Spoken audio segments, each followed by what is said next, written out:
Selamat pagi teman-teman, selamat berjumpa kembali dengan Pak Sandi dalam pelajaran Agama Katolik. Pada kesempatan kali ini, kita akan belajar tentang kasih teman-teman. Ya, apa itu kasih? Apa itu cinta? Apa akan kita lihat pada pelajaran kali ini. Tapi sebelum kita mulai pembelajaran, mari kita berdoa. Kita siapkan sikap hati kita dan mari kita hening sejenak.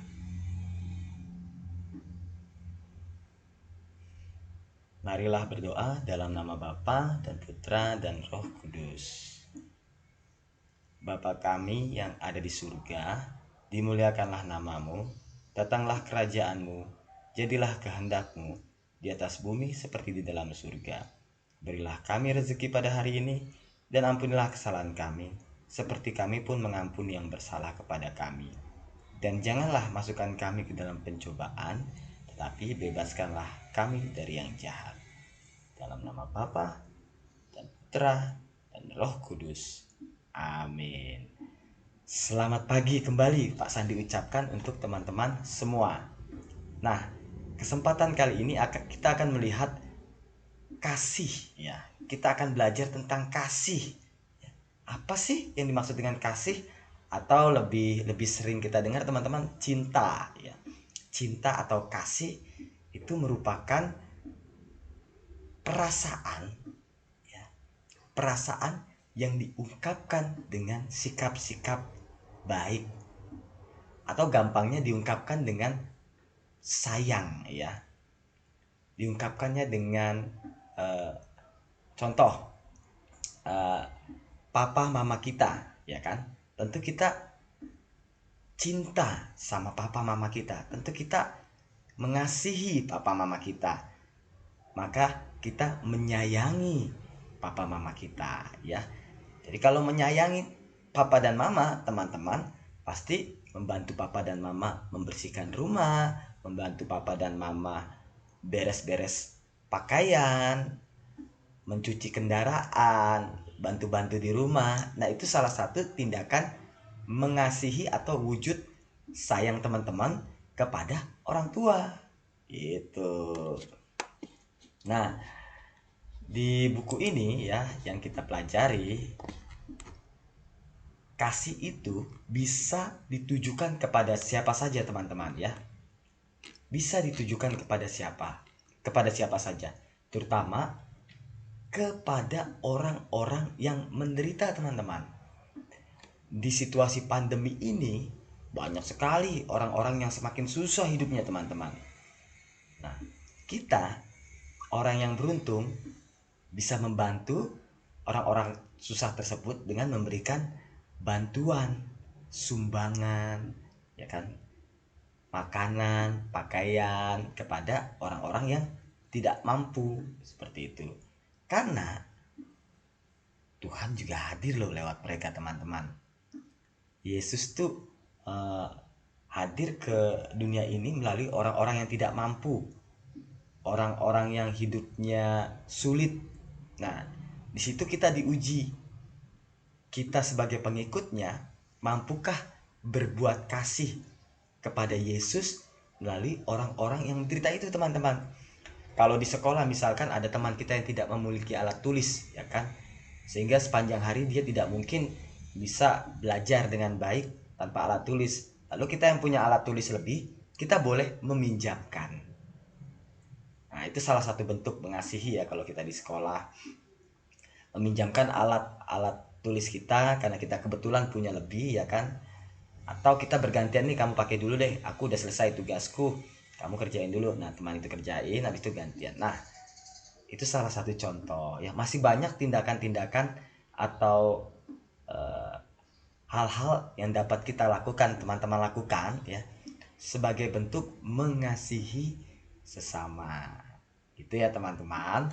Nah, di sini juga ada cerita tentang ini teman-teman, Elizabeth ya. Elizabeth adalah seorang ratu. Nah, meskipun seorang ratu atau orang yang terkenal di kerajaan, dia begitu peduli terhadap orang-orang miskin, orang-orang yang menderita. Ya, jadi rakyatnya yang kelaparan dia bawain makanan. Padahal kan yang namanya ratu biasanya jarang sekali teman-teman bersentuhan dengan hal-hal yang seperti itu. Tetapi Elizabeth menunjukkan teladan hidup yang patut kita tiru teman-teman. Bahwa kalau kita nanti sudah besar, sudah jadi bos, ya kan, kita juga harus peduli kepada orang-orang atau bawah-bawah atau anak buah kita. Ya, kita perhatikan apakah mereka hidupnya cukup, apakah mereka eh, layak mendapatkan upah, mendapatkan gaji, ya kan? Apakah mereka memang hidupnya bahagia gitu. Jika belum, kita bantu sebisa kita, ya. Itu teman-teman. Nah, itulah kasih ya. Kasih adalah ungkapan kasih sayang. Kasih adalah tindakan yang diungkapkan lewat perbuatan-perbuatan bahwa dirinya menyayangi orang lain atau sesama. Nah, ini kita bisa lihat uh, ada ada orang yang hidupnya sulit, ya kan, orang compang-camping meninggal bahkan akhirnya ya di dalam kesulitan hidupnya. Nah, dia ini seorang di sini ada seorang ya katakanlah pengemis, ya kan, pengemis yang hidupnya susah, berjuang dengan hidup. Kita bersyukur ya teman-teman, bisa makan masih 3 kali sehari, kita masih bisa mandi setiap hari, ya kan, kita masih bisa membeli barang-barang yang kita pingin, ya. Orang tua kita kalau ada rezeki pasti mau memberikan, ya kan. Nah, tapi di luar sana banyak orang-orang yang masih berjuang dengan hidupnya teman-teman. Untuk makan aja nggak bisa, ya kan, minimal sehari sekali itu ada juga yang enggak, ya kan. Maksud Pak Sandi, kita makan 3 hari sekali. Orang ada loh yang makan sehari sekali. Bukan karena dia nggak mau makan 3 kali sehari, karena nggak mampu makan 3 kali sehari. Atau karena nggak mampu dia makan sama sekali pada hari itu. Nah, kita harusnya selalu bersyukur, berterima kasih kepada Tuhan karena kita boleh makan 3 kali sehari. Nah, di samping itu, kalau ada orang yang menderita, selama kita masih bisa bantu teman-teman, yuk kita bantu, ya. Teman tidak membawa bekal, ya. Kebetulan bekal kita banyak dan dan kita tahu kawan itu tidak bawa bekal, ya kita berikan kepada mereka, ya kan. Maaf teman-teman, itu dia. Nah, poinnya apa sih? Setiap hari Tuhan datang mengunjungi kita teman-teman, ya. Tuhan datang melalui orang-orang di sekitar kita, terutama yang membutuhkan pertolongan. Siapa saja itu? Orang miskin, pengemis, orang yang disingkirkan, dan orang cacat, ya. Nah, orang-orang inilah yang harus menjadi perhatian kita, ya teman-teman. Kita bersama, ya, supaya mereka mendapatkan pertolongan, mendapatkan kasih yang membantu mereka hidup menjadi lebih baik, gitu ya. Tanpa kita sadari, sebenarnya kita sudah berkomunikasi dengan baik kepada Tuhan Yesus melalui orang-orang ini teman-teman, ya. Orang-orang inilah, ya, wujud dari Yesus yang menyamar, ya. Jadi orang miskin, menjadi pengemis, yang disingkirkan dan cacat. Jadi teman-teman, kalau memang teman-teman bisa bantu, ya, suatu saat ketemu orang-orang seperti ini, orang-orang miskin, pengemis, yang disingkirkan dan cacat, teman-teman wajib menolongnya, ya. Nah, kemudian Yesus sendiri mengatakan kepada kita, ya, dalam kitab suci, kalau kamu melakukan segala sesuatu untuk salah seorang dari saudaraku yang paling hina ini, kamu telah melakukannya untuk aku. Nah, itulah mengapa dikatakan bahwa orang-orang miskin, orang-orang pengemis, disingkirkan dan yang cacat adalah wujud lain dari Yesus, teman-teman, ya. Wujud lain dari Yesus. Jadi Yesus itu tanda petik menyamar menjadi mereka, ya. Kalau kita membantu mereka, artinya kita telah melakukannya juga untuk Tuhan Yesus. Itu pasti kita akan mendapatkan rezeki, kita akan mendapatkan perlindungan, kita akan mendapatkan berkat rahmat yang melimpah dari Tuhan Yesus kalau kita selalu berbuat baik, terutama kepada orang-orang yang demikian. Nah, lalu dikatakan Elizabeth adalah putri yang biasa hidup dalam kemewahan, ya. Seorang putri, seorang penerus ratu lah gitu ya. Tapi dia selalu dekat dengan rakyat kecil.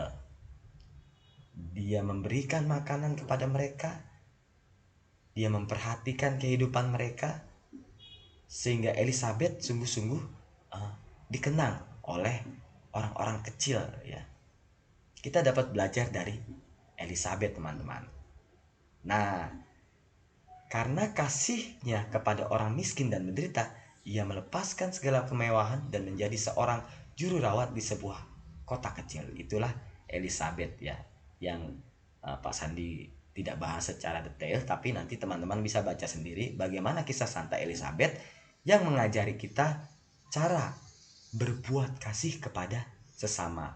Meskipun dia seorang putri raja, seorang yang sangat mampu, tapi dia tidak malu-malu bergaul dengan orang-orang yang terpinggirkan, orang-orang yang miskin, orang-orang yang tidak mampu, teman-teman. Bukan hanya bergaul, tapi membantu mereka. Nah, yang menjadi pertanyaan, teman-teman, sudahkah aku melakukan perbuatan baik bagi sesamaku? Sudah belum, teman-teman?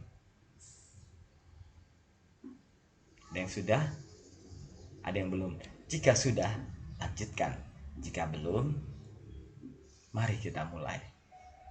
Kalau tidak sekarang, kapan lagi? Baik, terima kasih teman-teman. Kita bentar ya.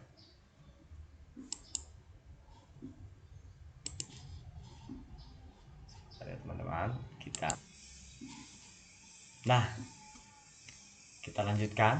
Untuk tugas, silakan teman-teman doakan ini ya, teman-teman.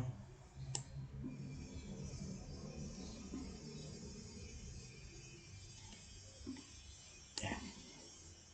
Kenapa Pak Sandi minta teman-teman doakan ini? Supaya teman-teman hatinya selalu tergerak untuk terbuka terhadap sesama dan mengusahakan hal-hal yang baik untuk mengejar nilai-nilai luhur, ya, yaitu membantu sesama yang menderita.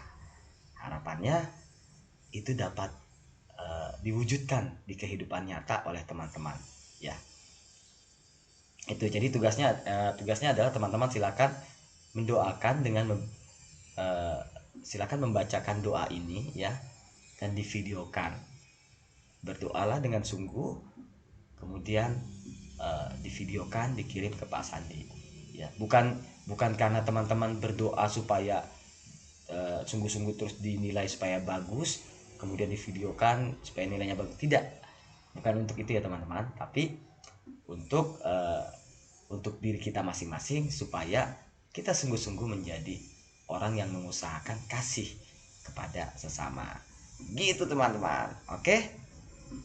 Ngerti ya tugasnya teman-teman. Jadi silakan mendoakan doa ini yang Pak Sandi kasih bold, ya, ini Pak Sandi kasih tanda, kemudian dikirimkan, divideokan dan dikirimkan ke Pak Sandi.